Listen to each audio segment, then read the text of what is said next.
Assalamualaikum.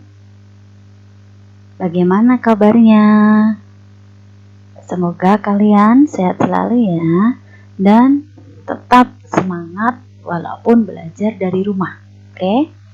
Nah, anak-anak, pada video pembelajaran kali ini kita akan belajar tentang jenis-jenis pecahan.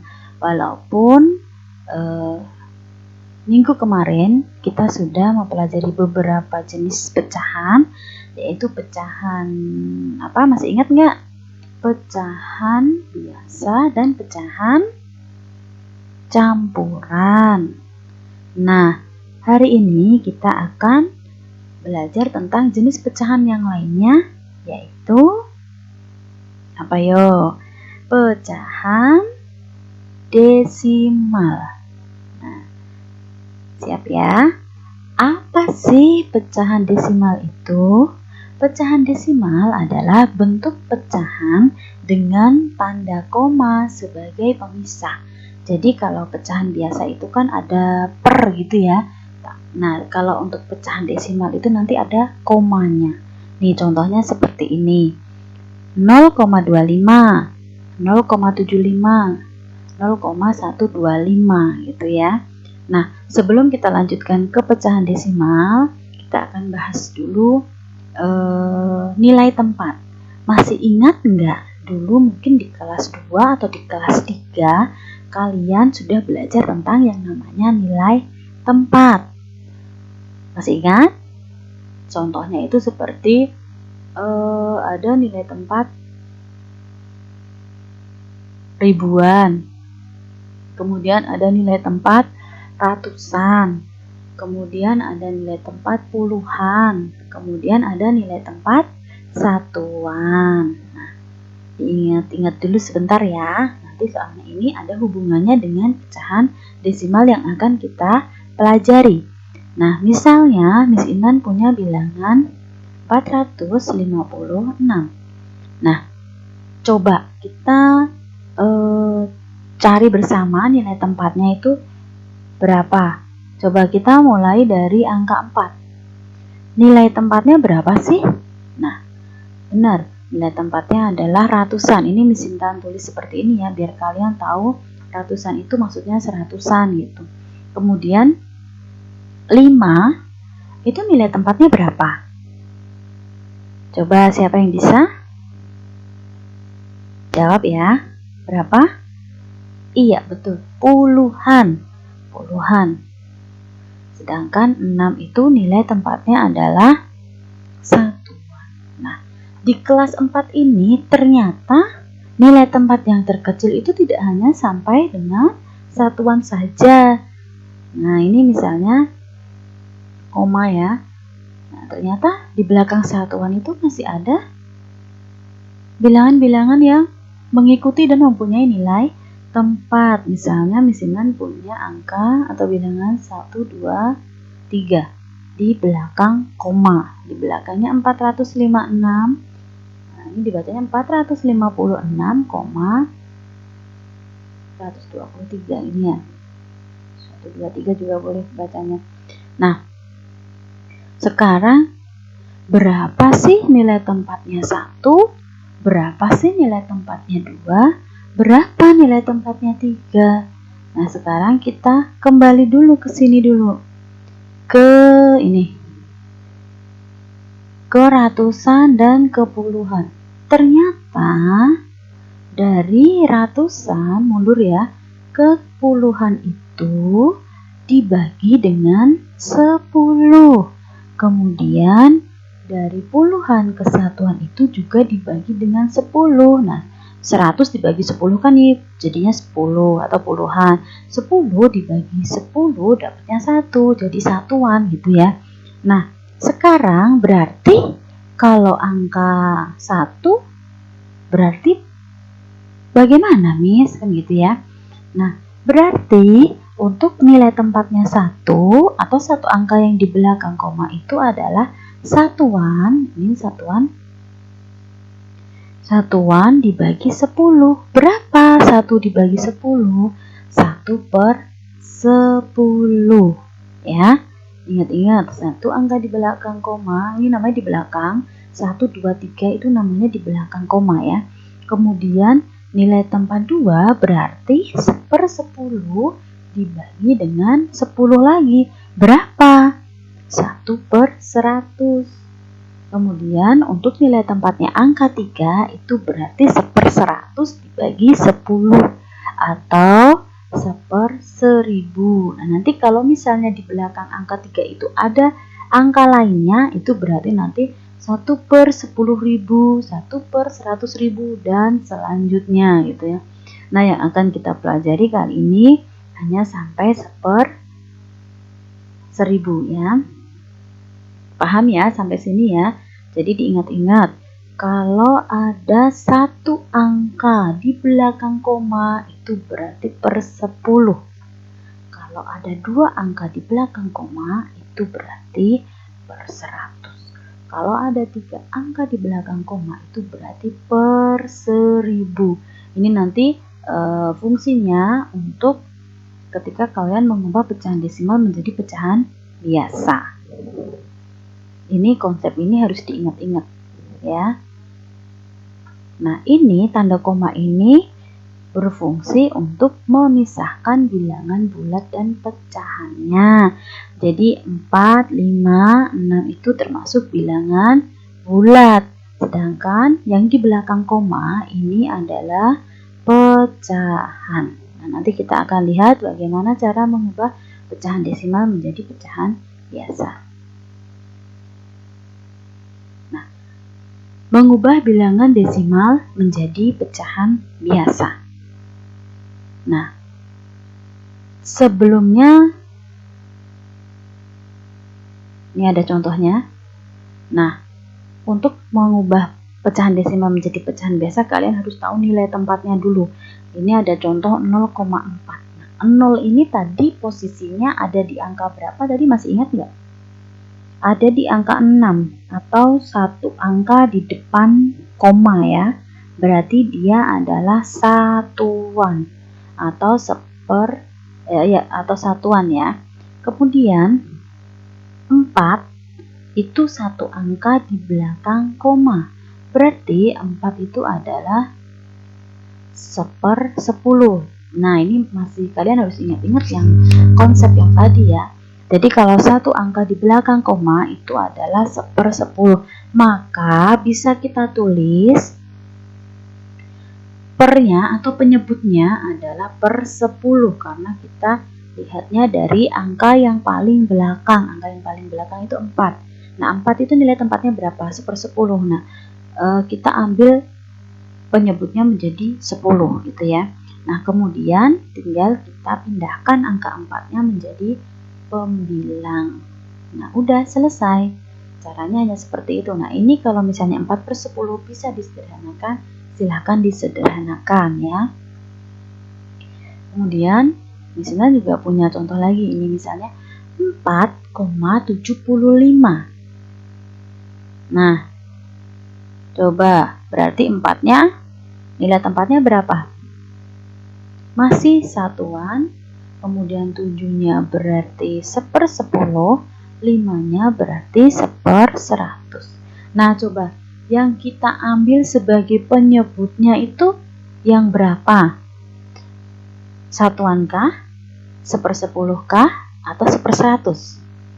Kalian harus ingat, yang diambil adalah bilangan yang paling belakang atau 5. 5 ini nilai tempatnya adalah 1/100. Jadi penyebutnya kita akan tulis per 100 ya. Jadi penyebutnya 100. Nah, sekarang tinggal kita pindahkan saja angka yang ada di depannya, yaitu 4 tinggal dipindahkan, 7 tinggal dipindahkan, 5 tinggal dipindahkan. Jadi kalau misalnya udah bentuk pecahan seperti ini, komanya menjadi hilang ya. Nah, ini bisa disederhanakan menjadi 4/75/100. Nah, itu nanti yang penting kalian tahu dulu cara untuk mengubah menjadi desimal menjadi pecahan biasa dulu. Kemudian di sini juga punya contoh. Ini 3 angka di belakang koma, 4,785. Nah, kita lihat angka yang terakhirnya atau angka yang paling belakang di sini 5. 5 ini nilai tempatnya berapa? 1/1000. Jadi kita tulisnya penyebutnya adalah 1000. Nah, tinggal kita pindahkan angka semuanya ke menjadi pembilang. Nah, ini ada soal latihan, nanti kalian bisa kerjakan di buku tulis ya, latihan matematika. Nanti bisa dikumpulkan bareng dengan jurnal. Nah, ini 3 saja latihannya. Coba kamu bisa berlatih dulu bagaimana cara mengubah pecahan desimal menjadi pecahan biasa. Masih ada satu lagi. Oke, sudah. Nah, sekarang kalau tadi kita sudah mengubah pecahan desimal menjadi pecahan biasa, sekarang kita akan mengubah pecahan biasa menjadi bentuk desimal. Jadi ini kebalikannya dari tadi ya. Tadi mah gampang ya, sekarang mah rada. Nah, sebenarnya untuk mengubah pecahan biasa menjadi bentuk desimal itu ada 2 cara. Nah, yang pertama adalah mengubah penyebutnya menjadi 1/10, 1/100, atau 1/1000. Seperti tadi ya. Nah, cara yang kedua itu dengan cara pembagian bersusun. Kita akan bahas cara yang pertama dulu. Jadi, penyebutnya itu diganti dengan 1/10, 1/100, atau 1/1000. Nah, ini misalnya punya contoh 4/5. Kita lihat 5 itu bisa enggak dijadikan 10. Berarti 5 dikali berapa ada 10. Nah, 5 bisa diubah menjadi 10 dengan cara dikalikan dengan 2. Nah, berarti pecahan ini bisa diubah menjadi pecahan desimal dengan cara merubah penyebutnya menjadi 1/10. Nah, tetapi kita lihat contoh berikutnya ada 1/8. Nah, 8 ini jika dikalikan dengan bilangan berapapun, hasilnya itu tidak bisa menjadi 10 atau 100 ya. Mungkin kalau 1000 bisa, tapi ini kita akan batasi 10 atau 100. Jadi ini tidak bisa memakai ini bilangan yang merubah penyebutnya, karena 8 dikali 2 dikali 3 dikali 4 dikali 5 itu hasilnya nggak bisa 100 ya, jadi harus tahu dulu ya. Nah, kemudian ini contohnya, ubahlah pecahan berikut ini menjadi bentuk desimal. Misalnya punya pecahan 2/5. Nah, catatan, kalau mau mengubah penyebutnya menjadi 10, itu penyebutnya harus bisa dikalikan dengan 2 atau 5. Nah, kita pindahkan di sini. 2/5 itu penyebutnya berapa? 5. Nah, bisa enggak ya? Tadi contohnya penyebutnya itu menjadi 10. Nah, sekarang kita akan coba kalikan 2. Bisa enggak? 5 dikali 2 hasilnya berapa? 10. Udah pasti bisa ya. Nah, sekarang 5 dikali 5 hasilnya berapa? 25. Jadi tidak bisa. Nah, kita ambil yang bisanya. Jadi 5 dikali 2. Nah, ini caranya kebalik ya. 5 dikali 2 sama dengan 10. Jadi penyebutnya bisa 10. Terus kalau di bawahnya dikalikan 2, maka di atas juga harus dikalikan 2. Berapa hasilnya? 4. Nah, ini masih berupa pecahan. Tetapi penyebutnya itu sudah 1/10. Jadi nilai tempatnya itu sudah 1/10. Diingat-ingat. Kalau nilai tempatnya per 10 itu berarti posisinya satu angka di belakang koma. Maka bentuk desimalnya adalah 0,4. Nah, lihat karena dia tidak ada bilangan bulatnya, maka langsung saja 4 itu dibagi 10 itu sama dengan 0,4 karena lihat penyebutnya itu per 10, jadi satu angka di belakang koma 0,4. Nah, kemudian misalnya punya pecahan 23 per 25. Nah, 25 ini kan nggak mungkin kan diubah menjadi 10 penyebutnya, makanya bisanya jadi per 100. Kita cari penyebutnya yang paling dekat dulu.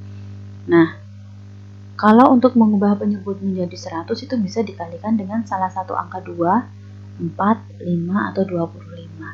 Nah, sekarang 25 itu kalau dikali 2, 50. Nggak bisa. 25 dikali 4 itu 100. Nah, maka yang dipakai adalah dikali dengan 4. Berapa? 100. Kemudian atasnya juga harus dikali 100. Nah, kalau penyebutnya itu 1/100 berarti posisinya adalah hanya ada 2 angka di belakang koma.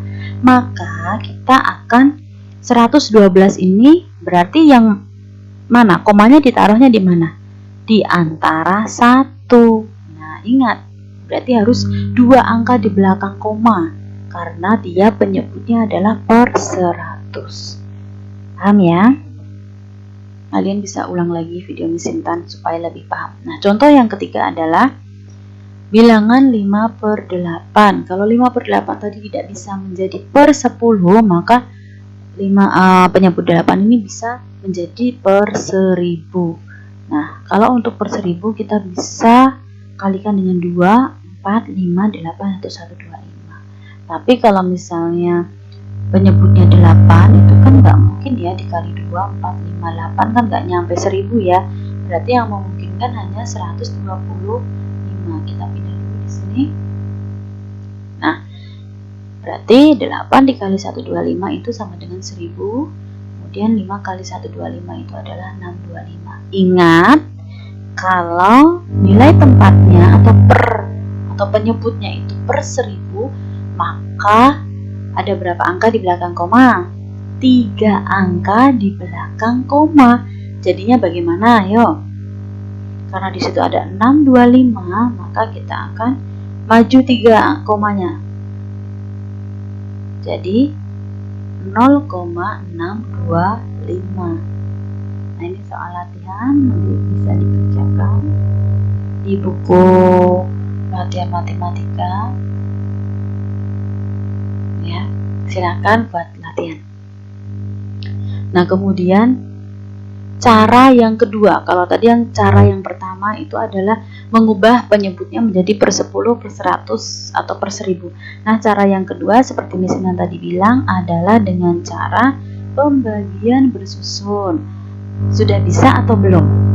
Atau sudah pernah belajar waktu di kelas 3 pembagian bersusun? Pembagian bersusun itu biasanya disebut dengan porogapit, ya. Nah, langsung ke contoh saja. Ubahlah pecahan berikut menjadi bentuk desimal 4/5. Kita pakai porogapit. Nah, ini adalah simbol porogapit. 4/5 itu sama dengan 4 dibagi dengan 5. Awas ya, pembilangnya yang berada di dalam ini garis. Nah, 4/5 bisa nggak dibagi 4 bisa nggak dibagi 5? Tidak mungkin karena 4 itu lebih kecil dari 5, jadi tidak bisa dibagi. Nah, caranya bagaimana? Kita tambahkan 0 di belakangnya 4. Nah, kalau kita tambahkan 0 di belakang 4, maka di bagian jawabannya yang di atas itu kita juga akan tambahkan 0, ya. Ingat-ingat kalau kita tambahkan 0 di pembilangnya atau yang dibagi bilangan ini, maka yang di atas juga harus ditambah 0,2. Nah, sekarang bisa nggak 40 dibagi 5? bisa ya, 40 dibagi 5 itu sama dengan 8. Nah, setelah dibagi, maka kita akan kembalikan 8 ini dikali dengan 5. Berapa 8 dikali 5? 40. Kemudian kita kurangkan 40 kurangi 40 berapa? 0.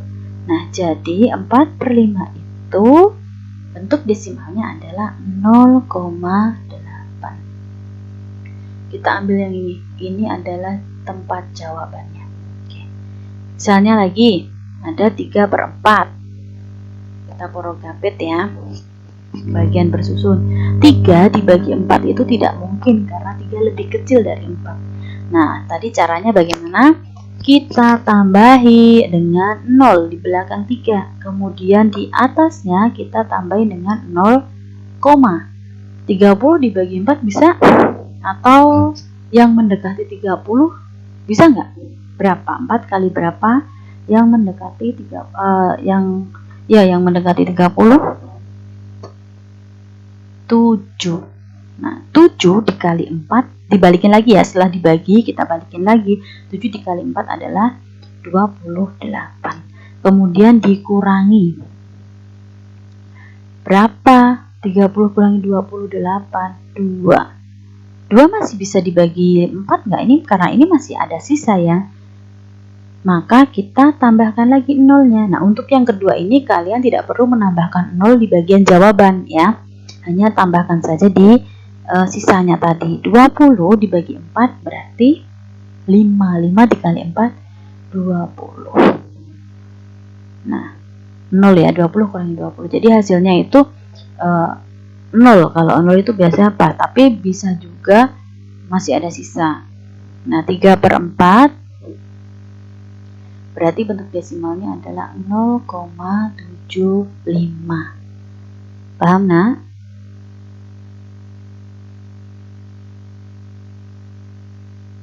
Nah, ini masih sama 2/3. Coba 2/3 disusun di pembagian bersusun. 2 dibagi 3 tidak mungkin karena 2 lebih kecil dari 3, maka kita harus kasih 0, atasnya juga dikasih 0. Ya. Tadi ya 20 dibagi 3 itu berapa? Atau 3 dikali berapa? Ada 20. Nah, tadi jawabannya adalah 6. 6 kali 3 itu 18, ditulis di bawahnya 20. Kemudian kita kurangkan, masih ada sisa 2. Tambahkan 0 lagi, dibagi lagi dengan 3. Berapa? 6 lagi. 6 dikali 3, 18 lagi. Dikurangkan lagi. Sisa lagi 2. Tambahkan 0 lagi, dibagi 3 lagi, dapat 6. Dikalikan 3 lagi, dapat 18. Dikurangi lagi, dapat 2. Tidak ada habisnya. Nah, kalau seperti ini kalian cukup ambil 3 angka di belakang koma ya. Ini berarti 0,666. Ini kalau dilanjutkan panjang sekali. 0,6666666 tak terhingga 6-nya ya.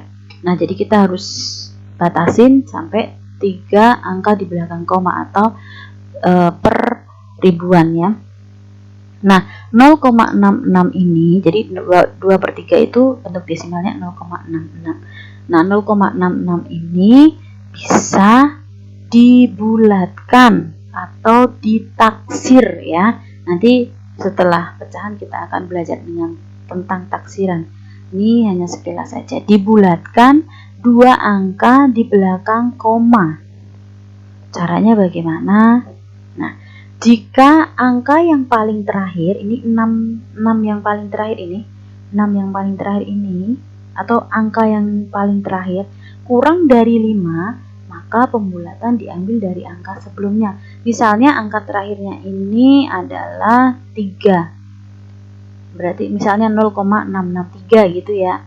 Nah, berarti dibulatkannya adalah ke angka 6-nya, 0,66.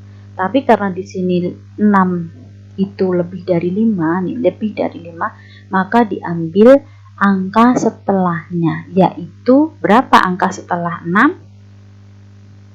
Jadi ini dibulatkannya 0,67. Nantilah kita akan belajar tentang taksiran. Nah, yang penting kalian tahu dulu bagaimana cara porogapit atau pembagian bersusunnya ya.